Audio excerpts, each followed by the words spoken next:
जय हिंद जय भारत। आप देख रहे हैं अजय भारत टीवी, जहां हम बनते जनता की आवाज। गुरुग्राम में 21 गन सैल्यूट के डायरेक्टर कृष्ण मोहन यादव जी हमारे साथ बैठे हुए हैं। Krishna Mohan Yadav ji Penn State university से गाड़ियों के मामले में, ऑटोमोबाइल के मामले में डिग्री लेकर के आए हुए हैं। अपने भारत के अंदर विंटेज कारों को बचाने के लिए स्पेशली वो गए थे विदेश में पढ़ाई करने के लिए। हम उन्हीं से जानना चाहेंगे, सर कैसी जर्नी आपकी रही और किस तरह से आप। नमस्कार जी।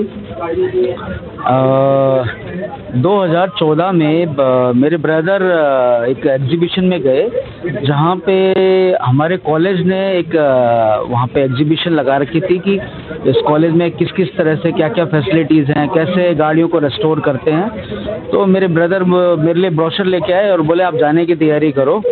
मेरा टेक्निकल चीज़ों में थोड़ा चल जाता है दिमाग, तो पर लेकिन क्या है कि इंडिया में प्रॉब्लम क्या है कि इंडिया में अगर साइंस मैथ्स आप स्ट्रॉन्ग नहीं हो तो आप इंजीनियरिंग या टेक्निकल सब्जेक्ट्स नहीं पढ़ सकते। तो मेरा रुझान था, लेकिन मैं फिज़िक्स मैथ्स में उतना अच्छा नहीं था। तो फिर ब्रोशर लेके आए तो फिर मैंने तैयारी शुरू करी। तो वहाँ पे इंग्लिश का और मैथ्स का एग्ज़ाम था। तो मैंने 6th 7th 8th 9th 10th 11th 12th 6 classes maths के एक साल सॉल्व मैंने करे, मैथ्स के सम, और एंट्रेंस एग्ज़ाम दिया वहाँ पे। और फिर वहाँ पे मेरा एडमिशन हुआ और फिर मैंने वहाँ पे सब चीज़ें सीखी। ये कॉलेज का नाम था पेंसिल्वेनिया कॉलेज ऑफ टेक्नोलॉजी, ठीक है। इसमें 100 से ज़्यादा स्पेशलाइजेशंस थे। और एक टाउन था विलियम्सपोर्ट। विलियम्सपोर्ट अपने टाइम में दुनिया की सबसे रिचेस्ट सिटी रही है। और वहाँ पे ऑटोमोबाइल कंपनीज बहुत ज़्यादा थी, क्योंकि विलियम्सपोर्ट और उसके आसपास पेंसिल्वेनिया में लकड़ी का बहुत बड़ा कारोबार होता था। तो लकड़ी गाड़ियों की बॉडियों में बहुत ज़्यादा उपयोग में ली जाती थी। सारी बॉडियाँ जो होती थी गाड़ी की वो लकड़ी से बनती थी। तो वहाँ पे अच्छा था सारा सेटअप।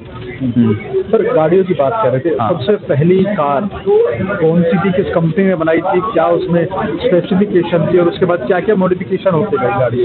जो सबसे पहली जो गाड़ी बनी वो मोटर वैगन बनी मर्सिडीज बेंज की 1886 में। और उसमें वो हॉर्सलेस कैरेज थी, वो मतलब उसमें घोड़े नहीं थे। ऐसी पहली गाड़ी जिसमें घोड़े नहीं थे।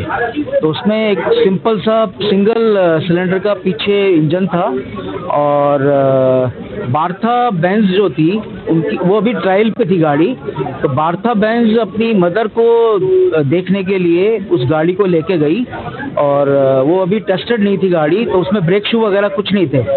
तो रास्ते में उस टाइम पे उस गाड़ी के अंदर कुछ भी ऐसा जो ज्वलनशील लिक्विड हो वो उसमें इस्तेमाल किया जा सकता था। तो रास्ते में केमिस्ट के पास में जो भी ज्वलनशील उनको सामान मिलता केमिस्ट से, दवाई की दुकानों से, पहले यही रखते थे सब लोग। तो वो खरीद के डालते रहते और अपना सफ़र जारी रखते।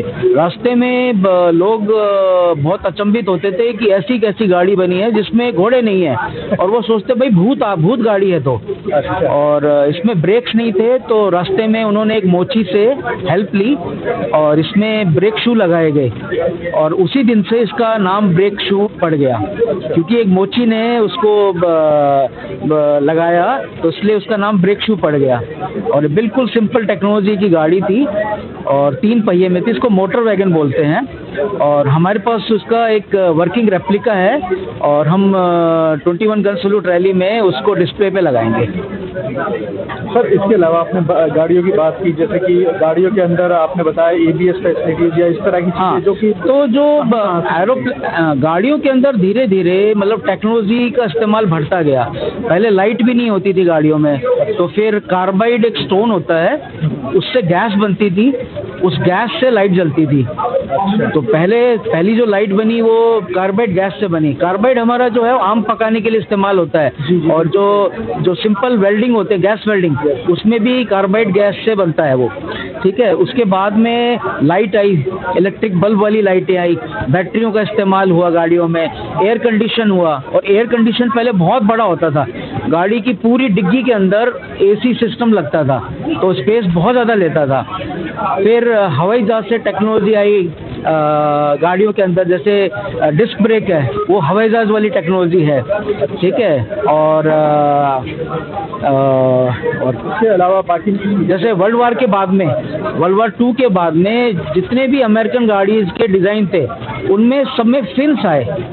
पीछे वाला जो पोर्शन होता था उसमें हवाई जहाज की तरह के विंग्स लगे, वो इंस्पायर हुए हवाई जहाज टेक्नोलॉजी से। तो अमेरिकन कार उस टाइम पे जो बनती थी वो बहुत विशाल होती थी और उसमें विंग्स लगाए गए हवाई जहाज को रेप्लिकेट करने के लिए। सर एक चीज़ माफ़ी चाहूँगा आपको जी में रोकने के लिए, एक चीज़ और, आज के समय में ईवी गाड़ियों का इस्तेमाल करने की सलाह दी जा रही है, लेकिन आपने जैसे कि बताया था हमें बातों में अभी कि 1901 से 1907 के बीच में ईवी अवेलेबल थी पूरे संसार के अंदर, थोड़ा सा उनके बारे में बता दीजिए किस तरह उस टाइम पे बैटरी से चलने वाली गाड़ियां का इवैल्यूएशन हुआ।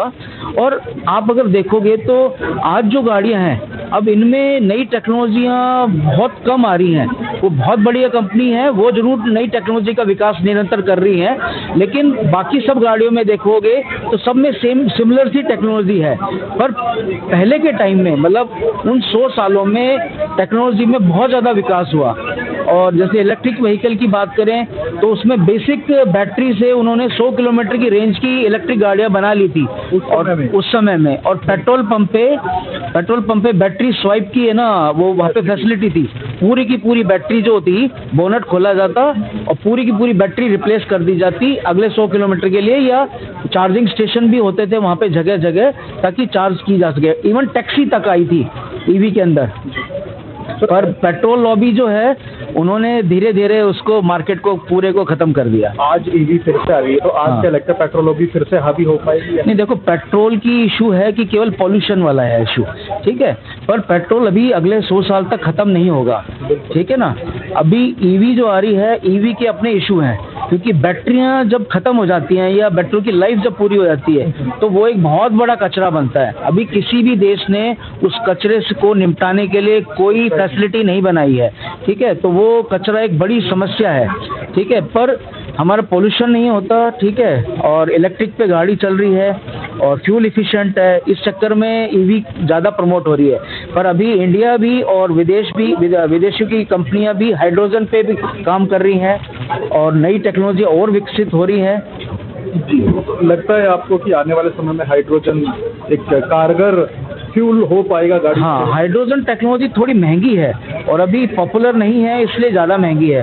पर इंडिया और जापान और जर्मनी, अमेरिका ये इन पे काम कर रहे हैं, तो आने वाले समय में हमको नई टेक्नोलॉजी और भी आएंगी। इवन कुछ कंपनियां एल्युमिनियम से बैटरियां बना रही हैं, तो एल्युमिनियम उसमें क्या होगा, बैटरी का काम करेगा और आपको फिर जैसे एक रेंज होगी 400 किलोमीटर या 500 किलोमीटर की, उसके बाद वो एल्युमिनियम की जो रॉ मटेरियल है वो आपको पूरा नया चेंज करना पड़ेगा। तो बहुत सी नई चीज़ें आ रही है, ग्रेफाइट में बैटरियां बन रही हैं, अभी केवल लिथियम आयन जो है वो पॉपुलर है। बहुत बहुत धन्यवाद सर, आपका इतनी कीमती जानकारी हमें दी आपने। हमारे दर्शकों को उम्मीद करूंगा कि ये जानकारी बहुत अच्छी लगेगी। यदि आपका कोई क्वेश्चन है कृष्ण मोहन यादव जी से, आप पूछ सकते हैं, कमेंट बॉक्स में हमें कर सकते हैं। हम उनके रिप्लाई के लिए सर के साथ फिर से एक बार बैठेंगे और आपके उन सवालों का जवाब आपको दिलवाएंगे। तब तक आप हमारे साथ बने रहिए। जय हिंद, जय भारत।